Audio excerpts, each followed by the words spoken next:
You know what, like I said before, when we started, a lot has happened.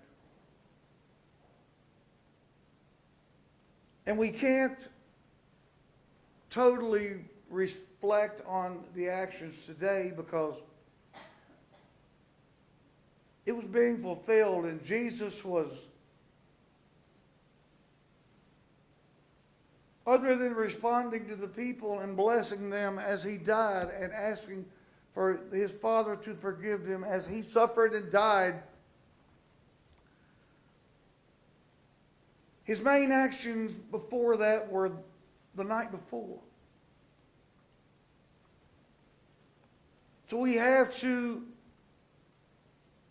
in worshiping God, include that as part of today also. So I'm going to turn to Matthew 26, Matthew 26, 20 through 35.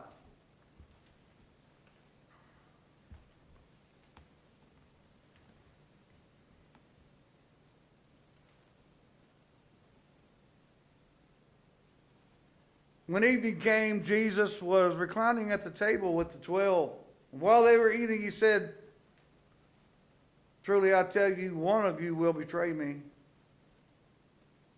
They were very sad and began to say to one another after the other, "Surely you don't mean me, Lord." Jesus replied, "The one who has dipped his hand into the bowl with me will betray me. The Son of Man will go just as it is written about him. But woe to that man who betrays the Son of Man. It would be better for him if he had not been born." Then Judas, the one who would betray him, said, "Surely you don't mean me, Rabbi." Jesus answered, "You have said so." While they were eating, Jesus took bread, and when he had given thanks, he broke it and gave it to his disciples, saying, "Take and eat. This is my body." Then he took a cup, and when he had given thanks, he gave it to them, saying, "Drink from it, all of you. This is my blood of the covenant, which is poured out for many for the forgiveness of sins. I tell you, I will not drink from this fruit of the vine from now on until that day when I drink it new with you in my Father's kingdom." When they had sung a hymn, they went on to the Mount of Olives.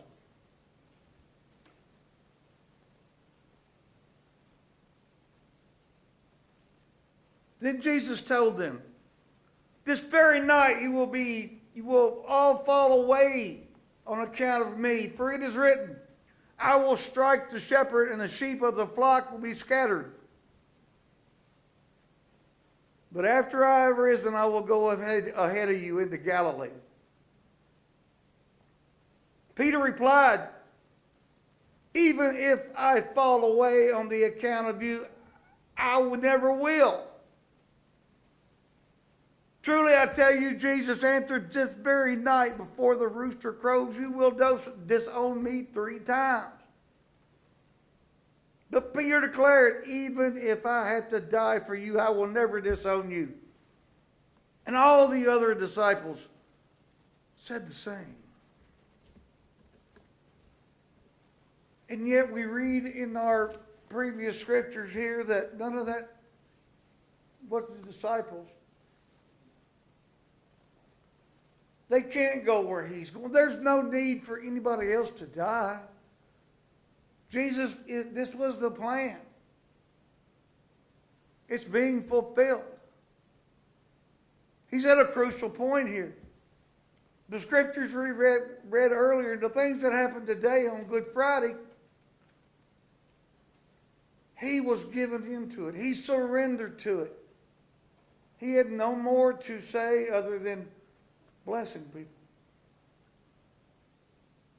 He had no more warnings, no more It's just, Father, your will be done.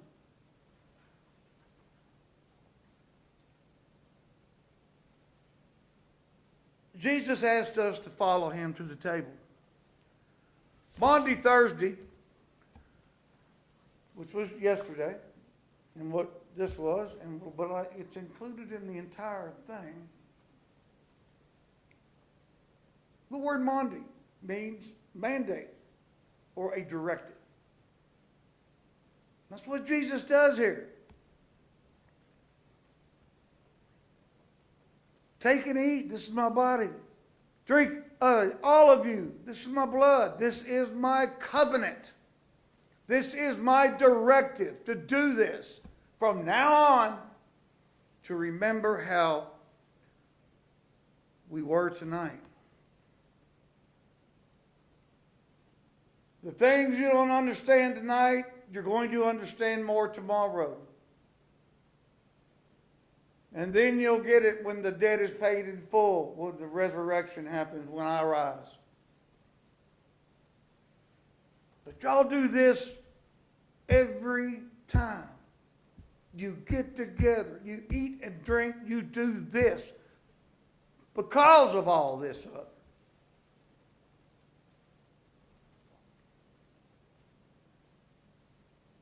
And it was right. The prophecies are right. I will strike the shepherd and the sheep of the flock will scatter. They did. They ran away. Not only did they not do what they say they were going to do, they were not as dedicated and willing to give their lives as they said they were. They ran away. They lied about it. That's why we have to reflect now at ourselves. We have to ask forgiveness now because we do that. We do that.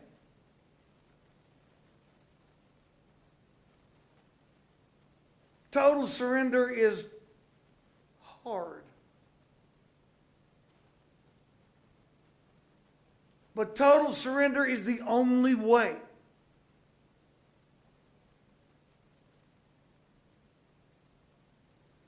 Cancer treatments. The only way they can work is if your body totally surrenders and gives up the immune system and everything, lets that fight it, and then you build it back.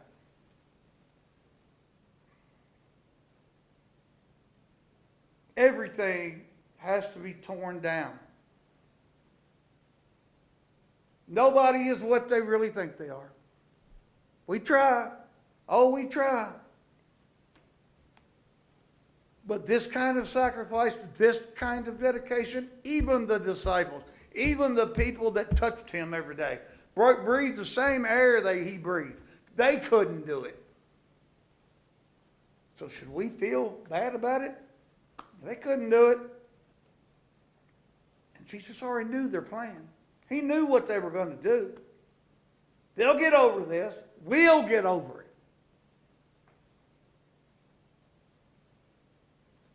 And we have to tell other people out there that, look, you think you're so bad you can't be saved.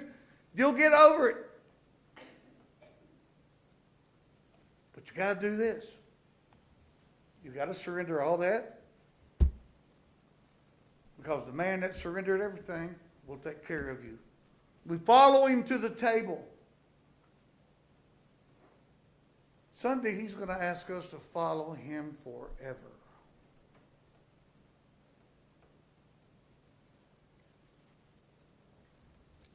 But now, today, as we contemplate what is happening, we were given a timeline. It's now the evening. They have to have had him buried. So he's in the tomb. He's wrapped up. He's in the tomb. They made the soldiers put a big stone in front of it, and they guarded it because they were afraid his followers would steal his body. And that's where we're at right now. But we got to take the lessons from last night. We got to take the lessons that Jesus teach from the time he got back from the desert and started. Because everything he said is coming to fruition right now. What his soul does, what his spirit's doing right now, we can speculate. But it's not laying there dead.